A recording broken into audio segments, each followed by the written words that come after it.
고인구른의 지혜가 여러분께 인사를 전합니다. 수련을 시작한 이후로 오히려 행복감을 느끼기가 더 어려워진 것 같다고 깨달은 적이 있으신가요? 예전에는 맛있는 음식에 기뻐하고 새 옷을 사면 신나고 칭찬 한마디에도 하루 종일 마음이 훈훈했었을 겁니다. 그런데 지금은 이 모든 것들이 효과를 잃은 듯합니다. 아무리 맛있는 것을 먹고 멋지게 차려입고 수많은 칭찬을 들어도 마음속에는 늘 울려 퍼지는 목소리가 있습니다. 그래서 당신은 스스로를 의심하기 시작합니다. 내가 수련을 잘못하고 있는 걸까? 내가 너무 까다로워진 걸까? 다른 사람들은 다 즐거워 보이는데 왜 나만 점점 불행해지는 걸까? 많은 사람이 수련의 길에 처음 들어섰을 때의 단계를 경험합니다. 그들은 세속적인 것들을 싫어하기 시작하고 돈에 대해 이야기하는 것을 천박하다고 여기며 피하려 합니다. 교류는 가식이고 성공은 작은 자아의 놀이에 불과하다고 생각합니다. 아직 깨어나지 않은 사람들을 멀리하고 오직 같은 주파수의 사람들하고만 가까이 지내려 하며 이것이 곧 수련이라고 생각합니다. 그러나 시간이 지나면서 그들은 삶이 삐걱거리기 시작한다는 것을 발견합니다. 돈이 떨어지고 관계가 무너지고 일에 대한 동기를 잃습니다. 그들은 영성과 세속적인 삶 사이에 서서 어느 쪽에도 속하지 못합니다. 영적인 것을 원하지만 현실적인 삶을 피할 수 없고 이 찢기는 듯한 느낌은 그들에게 엄청난 고통을 줍니다. 이것은 수많은 수련자가 빠지는 함정입니다. 영성과 세속적인 삶이 서로 반대되는 두 가지라고 생각하는 것입니다. 당신은 영적인 길로 가려면 세속적인 삶을 포기해야 한다고 생각합니다. 깨어나려면 돈, 욕망, 성공 등 천박하다고 불리는 것들을 멀리해야 한다고 생각합니다. 깨달은 사람은 청빈하게 살고 세속을 초월하여 분리되어 살아야 한다고 생각합니다. 하지만 이것은 엄청난 오해입니다. 진정한 영성은 세속을 도피하는 것이 아니라 세속의 한가운데에서 깨어있는 것이기 때문입니다. 당신은 명상을 하면서 동시에 돈을 벌 수도 있습니다. 자신을 관찰하면서 삶을 즐길 수도 있습니다. 이 두 가지는 본래 모순되지 않습니다. 모순되는 것은 바로 당신 머릿속의 이분법적 사고입니다. 많은 사람은 이렇게 말할 것입니다. 하지만 스승님들은 모두 세속적인 삶을 버렸잖아요. 깨달은 사람들은 매우 단순하게 살고요. 내가 아직 돈과 성공을 쫓는다면 나는 아직 깨닫지 못한 것이 아닌가요? 문제는 당신이 내려놓음을 더 이상 필요하지 않으므로, 단순함을 가난함으로, 깨달음을 모든 욕망의 포기로 오해했다는 데 있습니다. 사실 내려놓는다는 것은 원하지 않는 것이 아니라 의존하지 않는 것입니다. 당신은 무엇이든 원할 수 있고 무엇이든 추구할 수 있습니다. 하지만 그것을 성취하는 것에 자신의 가치를 절대 두지 마십시오. 저는 두 가지 유형의 사람들을 보았습니다. 한 유형은 수련 후 돈을 싫어하기 시작합니다. 돈에 대해 말하는 것은 타락이며 돈을 버는 것은 세상에 오염되는 것이라고 생각합니다. 결과적으로 그들의 삶은 왜곡됩니다. 돈이 필요하지만 돈을 경멸합니다. 가난하면서도 자신은 돈이 필요 없는 척합니다. 그것은 수련이 아니라 자아가 스스로를 속이는 것입니다. 두 번째 유형은 수련 후에도 여전히 돈을 벌고 여전히 교류하고 여전히 삶을 즐기지만 그들의 상태는 완전히 다릅니다. 그들은 세상 한가운데서 살지만 세상에 얽매이지 않습니다. 그들은 욕망이 있지만 욕망에 의해 조종당하지 않습니다. 차이점은 그들이 무엇을 하느냐가 아니라 의식의 수준에 있습니다. 그들은 삶 속에서 수련하고 속세의 먼지 속에서 깨달음을 얻습니다. 그들은 진정한 수련이 산속이나 수련센터에 있는 것이 아니라 일상의 경험, 관계, 그리고 당신을 불편하게 만드는 순간들 속에 있다는 것을 이해합니다. 당신이 결과에 더 이상 집착하지 않을 때 결과는 더 쉽게 찾아옵니다. 당신이 삶에 더 이상 얽매이지 않을 때 삶 속에서 더 자유롭게 놀 수 있습니다. 왜냐하면 당신은 더 이상 삶에 저항하지 않기 때문입니다. 당신은 더 이상 이래야 한다, 저래야 한다는 생각에 시달리지 않습니다. 당신은 더 이상 영성과 세속 사이에 갈등하지 않습니다. 당신은 그저 살고 있습니다. 깨어있게 살고 있습니다. 자유롭게 살고 있습니다. 어떤 사람은 물을 것입니다. 그렇다면 수련하지 않는 것과 무엇이 다른가요? 저는 여전히 돈을 벌고, 여전히 추구하고, 여전히 평범한 삶을 살고 있는데요. 수련은 왜 필요한가요? 차이점은 여전히 내면의 상태에 있습니다. 인식이 없는 사람은 자동 모드로 살아갑니다. 그들은 성취하면 행복해질 것이라고 생각하며 쫓습니다. 그들은 두려움을 자신과 동일시하기 때문에 두려워합니다.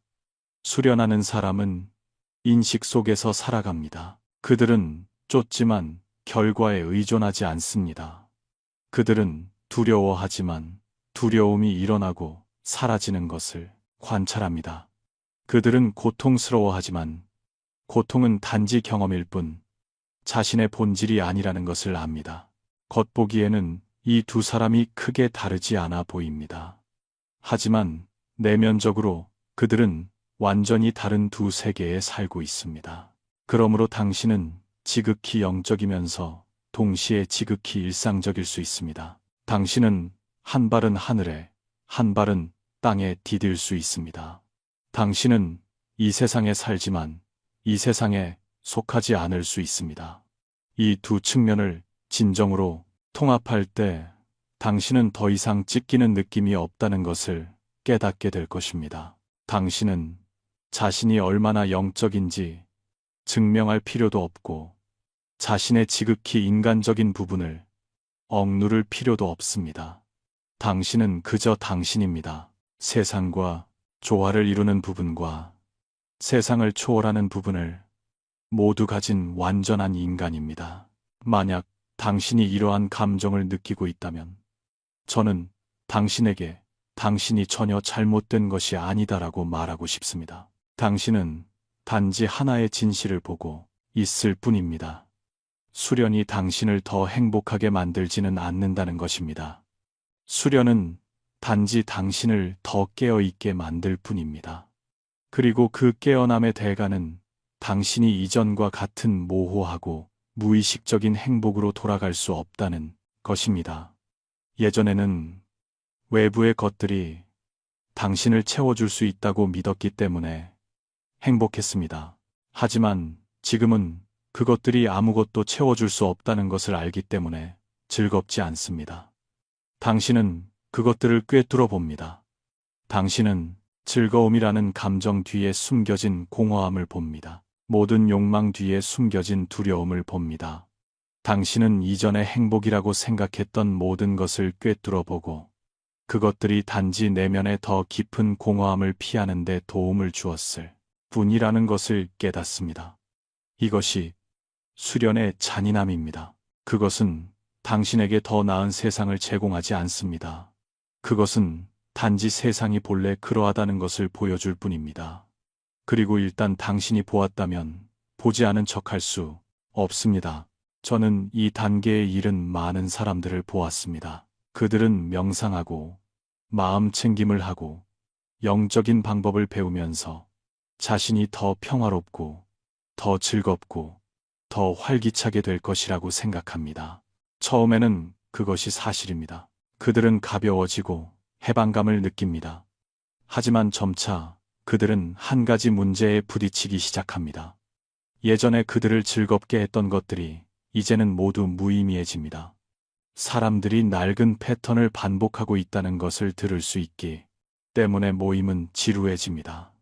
모든 미소 뒤에 숨겨진 불안을 보기 때문에 대화는 피곤해집니다. 당신은 모든 줄거리가 불안과 환상을 팔고 있다는 것을 알기 때문에 TV조차 제대로 볼 수 없습니다. 당신은 마치 외부인처럼 당신이 더 이상 속하지 않는 게임을 사람들이 하고 있는 것을 지켜보는 것 같습니다. 더 고통스러운 것은 당신은 즐거워할 수 없을 뿐만 아니라 온전히 슬퍼할 수도 없다는 것입니다. 왜냐하면 당신은 슬픔조차도 단지 하나의 생각, 하나의 감정, 일시적으로 자신과 동일시하는 하나의 이야기일 뿐이라는 것을 알기 때문입니다. 당신은 감정을 관찰하기 시작하고 생각을 분석하고 모든 반응의 구조를 해체합니다. 당신은 너무 깨어있게 되어 제대로 슬퍼하는 것조차 할 수 없게 됩니다. 당신은 수련이 답을 줄 것이라고 생각했지만 수련은 질문을 가져가 버렸습니다. 당신은 수련이 무언가를 더해줄 것이라고 생각했지만 수련은 당신에게 아무것도 부족하지 않다는 것을 깨닫게 해줍니다.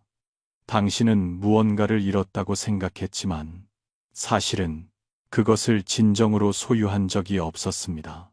이 느낌은 마치 당신이 정교하게 설계된 게임 속에서 살았던 것과 같습니다. 당신은 규칙을 알고 각 레벨을 통과하려고 노력했으며 완수하면 행복이 올 것이라고 생각했습니다. 하지만 수련은 마치 당신에게 게임의 소스 코드를 보여주는 것과 같습니다. 당신은 모든 것이 단지 게임일 뿐이라는 것을 깨닫습니다.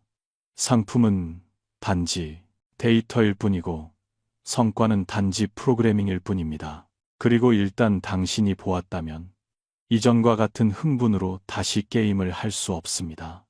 그래서 지금 당신은 어디에 있습니까? 당신은 그것들이 가짜라는 것을 알지만 그것들이 한때 주었던 즐거움을 갈망합니다. 당신은 그 추구들이 공허하다는 것을 알지만 성취하면 충분함을 느낄 것이라고 여전히 희망합니다. 당신은 깨어나고 싶지만 예전 방식의 행복도 원합니다. 그리고 당신은 그 두 가지가 동시에 존재할 수 없다는 것을 발견합니다. 적어도 당신이 이전에 이해했던 방식으로는 말입니다. 왜냐하면 당신의 이전 행복은 어둠에 기반했기 때문입니다. 인정받고, 사랑받고, 안전하고, 확인받는 것에 기반했습니다. 그 즐거움의 본질은 채워지는 느낌이었습니다. 하지만 수련은 당신에게 당신이 본래 아무것도 부족하지 않다는 것을 보여줍니다. 당신이 부족하다는 이야기에 더 이상 믿지 않을 때 채워지는 즐거움은 자연스럽게 사라집니다. 이것은 당신이 고통 속에서 살아야 한다는 의미가 아니라 이제 행복이 다른 본질을 가진다는 의미입니다. 옛날의 행복은 파도였고 파도가 있으면 내려가는 파도가 있고 어둠이 있으면 이름이 있고 흥분이 있으면 실망이 있습니다. 수련은 당신에게 더 높은 파도를 주는 것이 아니라 더 깊은 호수를 제공합니다. 그것은 당신이 익숙했던 자극적인 즐거움의 종류가 아니라 이유 없는 평온함입니다. 하지만 자극에 익숙해진 머리에게는 이 평온함이 지루함, 불행함, 자신이 원하지 않는 것으로 오해될 것입니다. 그래서 당신은 고통스럽습니다. 옛 즐거움과는 더 이상 맞지 않지만 새로운 평화 속에 아직 안착하지 못했습니다.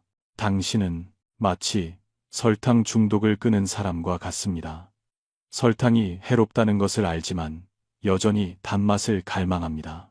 당신의 마음은 여전히 자극을 찾고 절정을 기대하지만 당신의 인식은 그것들이 진실이 아님을 이미 알고 있습니다. 이것이 가장 어려운 단계입니다. 왜냐하면 당신은 어느 쪽에도 속하지 않기 때문입니다. 돌아갈 수도 없고 진정으로 나아가지도 못했습니다. 당신은 두 세계 사이에 동시에 서 있습니다. 두 강둑 사이에 서 있을 때 당신은 어느 쪽에도 속하지 않는다고 느낍니다. 저는 이 단계에서 많은 사람이 수련을 포기하는 것을 보았습니다. 그들은 너무 고통스럽고 너무 외롭다고 생각합니다. 차라리 모호하게 사는 것이 더 편안합니다. 적어도 그렇게라도 하면 비록 가짜 즐거움일지라도 조금이나마 즐거워할 수 있기 때문입니다. 하지만 저는 이 단계를 극복한 사람들도 보았습니다. 그들은 포기하지 않았고 자신을 억지로 즐겁게 하려고 하지도 않았습니다. 그들은 단지 자신이 그러할 수 있도록 허용했습니다. 그리고 어느 날 그들은 더 이상 행복해야 할 필요가 없다는 것을 깨닫습니다. 감정이 마비되거나 냉담해져서가 아니라 행복을 쫓지 않을 때 더 깊은 무언가가 나타난다는 것을 발견했기 때문입니다. 그것은 이름이 없고 행복도 평화도 아닙니다. 그것은 단지 존재함입니다. 당신은 현재의 순간이 아름다워서가 아니라 삶이 지금과 다르기를 요구하지 않기 때문에 현재의 순간에 머무를 수 있습니다. 당신은 삶의 오르내림, 감정의 오고 감, 생각의 생겨남과 사라짐을 봅니다. 당신은 더 이상 붙잡지도 저항하지도 않습니다. 당신은 단지 봅니다. 그리고 그때 아주 이상한 감정이 나타납니다. 더 이상 행복이 필요하지 않다는 것이야말로 가장 큰 자유입니다. 당신은 더 이상 행복에 의해 조종당하지 않고 그것을 쫓느라 고통받지 않으며 그것을 잃을까 두려워하지 않습니다. 당신은 그저 깨어있는 상태로 존재하고 있습니다. 하지만 솔직히 말해야 합니다. 이 길은 매우 외롭습니다. 대부분의 사람들은 당신이 이미 꿰뚫어 본 것들을 여전히 쫓고 있습니다. 당신은 그들에게 자신의 상태를 설명하기가 매우 어렵습니다. 그들은 당신이 우울하다고, 문제가 있다고 생각할 것입니다. 그들은 왜 모든 사람이 즐거워하는 평범한 것들이 더 이상 당신을 즐겁게 하지 않는지 이해하지 못합니다. 당신은 또한 동행할 사람을 찾기도 어렵습니다. 왜냐하면 이 길을 진정으로 가는 사람은 본래 매우 적기 때문입니다. 만난다 해도 잠시 교차했다가 다시 각자의 여정을 계속할 뿐입니다. 그러니 지금 당신이 힘들고 외롭고 자신이 잘못된 길을 가고 있다고 느낀다면 저는 당신에게 당신은 아무것도 잘못된 것이 아니다라고 말하고 싶습니다. 당신은 단지 다른 사람들보다 더 일찍 깨어났을 뿐입니다. 당신은 대부분의 사람이 보지 못하는 것을 보고 있습니다. 당신은 대다수가 감히 가지 못하는 길을 걷고 있습니다. 이 길은 당신을 더 행복하게 만들지는 않지만 더 자유롭게 만듭니다. 그것은 당신에게 답을 주지 않지만 당신이 더 이상 답을 필요로 하지 않게 만듭니다. 그것은 당신이 무언가를 성취하게 하지는 않지만 당신에게 당신이 본래 이미 완전하다는 것을 보여줍니다. 이러한 봄은 행복이 아니지만 행복보다 훨씬 더 진실합니다. 긍정적인 에너지의 시대에 많은 사람이 수련은 오직 빛만, 오직 높은 진동만 필요하다고 오해합니다. 하지만 인간은 빛을 상상함으로써 깨달을 수 없습니다. 그들은 어둠을 감히 바라볼 때 비로소 깨닫습니다. 당신이 분노, 두려움, 욕망과 맞설 용기가 있을 때, 그때가 비로소 수련의 길에 들어선 첫걸음입니다. 우리가 평생 동안 제거하려고 노력했던 내면의 어두운 부분은 사실은 가장 큰 힘의 원천입니다. 어릴 때부터 우리는 착한 사람이 되어야 하고 긍정적이어야 하며 좋은 에너지로 가득 차 있어야 한다고 배웠습니다. 그리고 우리는 모든 분노, 질투, 두려움, 욕망을 마음의 지하실에 가두고 그것들이 존재하지 않는 척합니다. 융은 이렇게 말했습니다. 당신이 저항하는 것은 계속 존재할 것이다. 당신이 억누르는 것은 더 강해질 것이다. 왜냐하면 어둠은 적이 아니라 당신의 잃어버린 힘의 일부이기 때문입니다. 저에게는 매우 착한 친구가 한 명 있습니다. 그는 불교를 따르며 한 번도 화를 낸 적이 없습니다. 모두가 그를 천사라고 부릅니다. 하지만 그는 늘 피곤하고 자주 아픕니다. 모든 분노를 억누르고 가두어 두었기 때문입니다. 그의 믿음 속에서 분노는 나쁜 것이고 영적이지 않은 것입니다. 저는 그에게 한 가지 연습을 해보라고 했습니다. 아무도 없는 곳에 가서 정말로 한번 화를 내보라고 했습니다. 그는 돌아와서 말했습니다. 1시간 내내 무릎을 안고 울었고, 울면서 동시에 욕하고 싶었던 모든 것에 욕을 했다고 말했습니다. 그리고 끝난 후 그는 마치 다시 살아난 것 같다고 말했습니다. 감정을 억누르는 것은 엄청난 양의 에너지를 소모합니다. 마치 손으로 용수철을 누르는 것과 같습니다. 당신은 끊임없이 힘을 사용해야 하며 조금만 늦추면 바로 튀어오릅니다. 하지만 당신이 어둠이 존재하도록 허용할 때, 내면의 어둠에 더 이상 저항하지 않을 때, 당신은 대립하는데 에너지를 낭비할 필요가 없습니다. 그리고 어둠에는 3가지 진실이 있습니다. 당신이 그것을 꿰뚫어 본다면 그것은 당신의 힘이 될 것입니다. 첫 번째 진실. 모든 어두운 부분은 당신의 보호자입니다. 분노는 당신의 경계를 보호하고, 두려움은 당신을 위험에서 멀리하게 도우며, 질투는 당신이 진정으로 무엇을 갈망하는지 알려주고, 슬픔은 당신이 해소하고 치유하도록 돕습니다. 어둠이 없으면 당신은 면역 체계가 없는 사람과 같아서 보기에는 순수해 보이지만 실제로는 매우 취약합니다. 두 번째 진실. 어둠은 당신의 재능을 숨기고 있습니다. 당신의 가장 큰 약점은 거꾸로 뒤집으면 가장 큰 힘입니다. 강하게 통제하려는 사람은 종종 리더십 자질을 가지고 있습니다. 상처받기 쉬운 민감한 사람은 깊은 공감 능력을 가지고 있습니다. 회의적이고 비관적인 사람은 날카로운 비판적 사고 능력을 가지고 있습니다. 핵심은 어둠을 제거하는 것이 아니라 변형하는 것입니다. 세 번째, 진실. 어둠은 창조성의 원천입니다. 위대한 예술가들을 보십시오.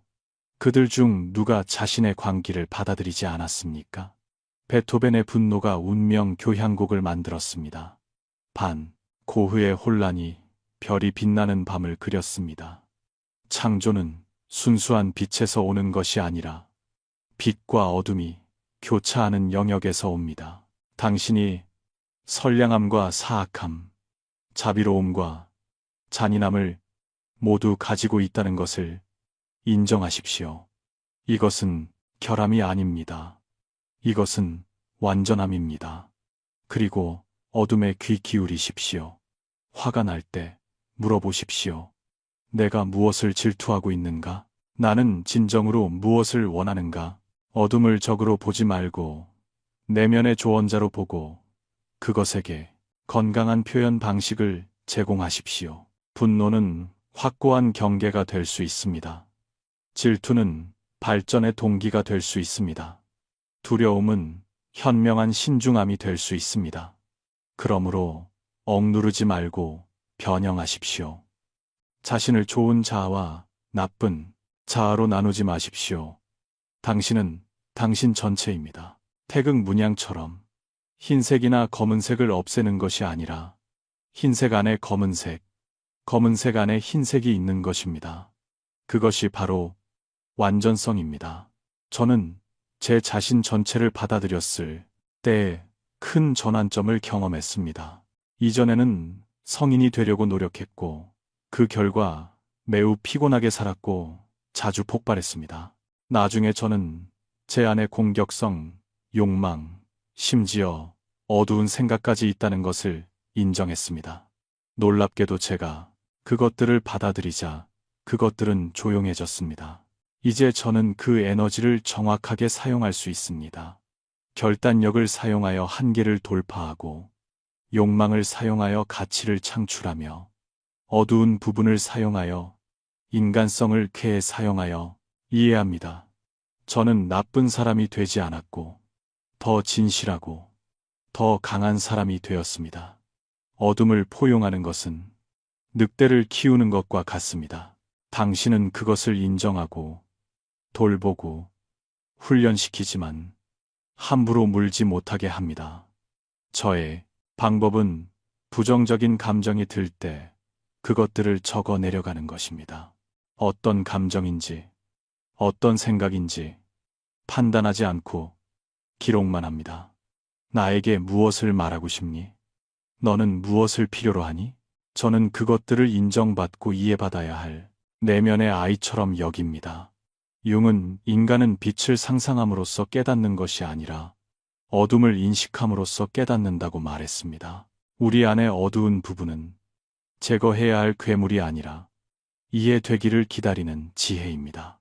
당신이 그것을 진정으로 포용할 때 모든 악마는 단지 상처 입은 천사일 뿐이라는 것을 알게 될 것입니다. 많은 사람이 평생 수련하지만 수련할수록 진실에서 멀어집니다. 왜일까요? 바로 수련 자체가 가장 큰 장애물이 될 수 있다는 것을 깨닫지 못했기 때문입니다. 모순처럼 들릴 수 있지만 사실입니다. 저는 수련에 중독된 사람들을 꽤 많이 만났습니다. 그들은 수많은 법문을 쫓고 영적인 경험을 수집하고 경계를 과시합니다. 그들은 자신이 수련하고 있다고 생각하지만 사실은 영적 자아를 키우고 있습니다.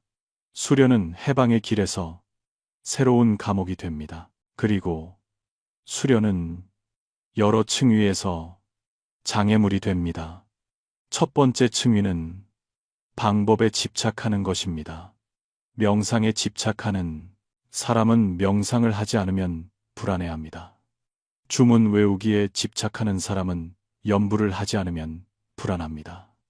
방법은 도구에서 목발로, 목발에서 족쇄로 변합니다. 그들은 방법이 단지 달을 가리키는 손가락일 뿐 달 자체가 아니라는 것을 잊어버립니다. 두 번째 층위는 경계에 집착하는 것입니다. 빛을 보거나 에너지를 느끼거나 천안을 여는 것과 같은 경험들은 잘못된 것이 아니지만 그것들에 집착하는 것은 잘못입니다.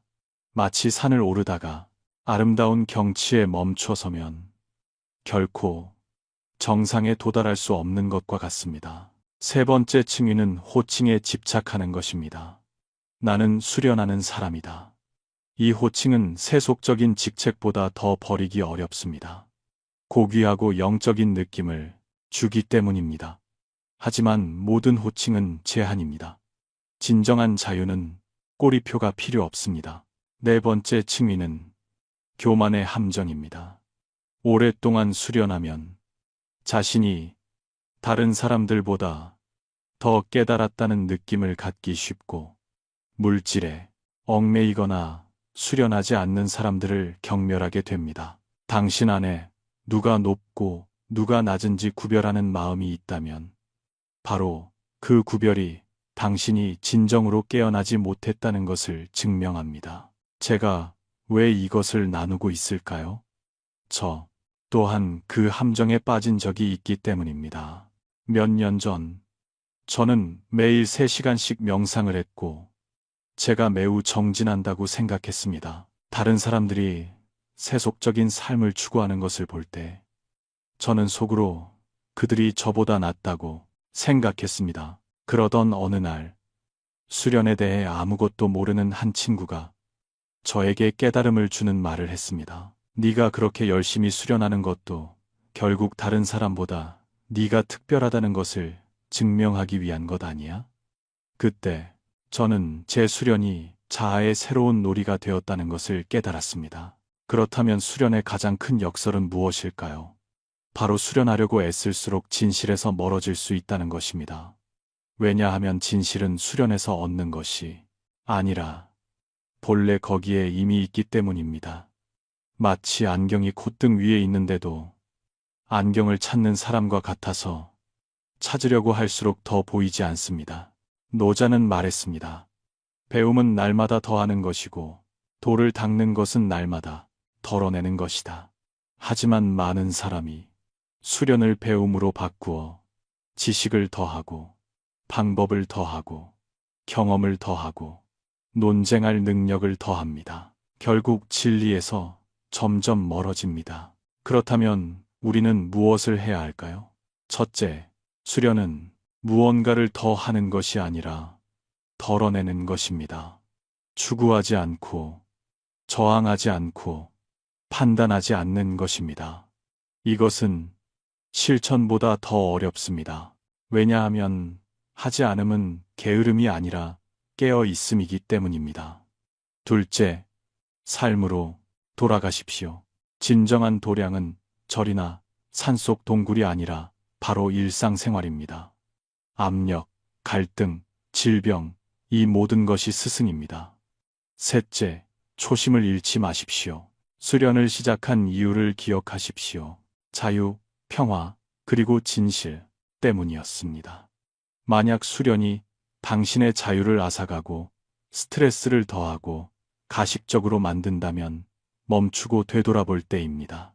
넷째, 유머 감각을 유지하십시오. 수련에 지나치게 진지한 것도 일종의 집착입니다. 당신이 자신을 비웃을 수 있을 때 자아는 약해집니다.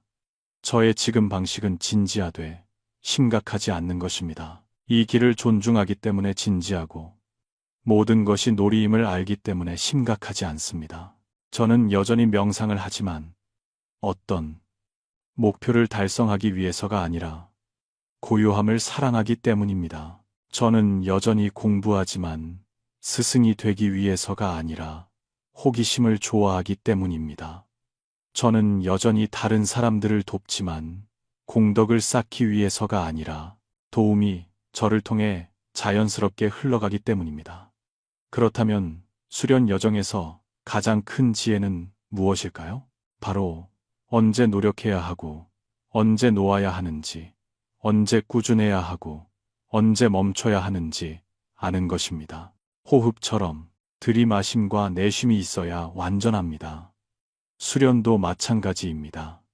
수련함과 수련하지 않음이 있어야 정도입니다.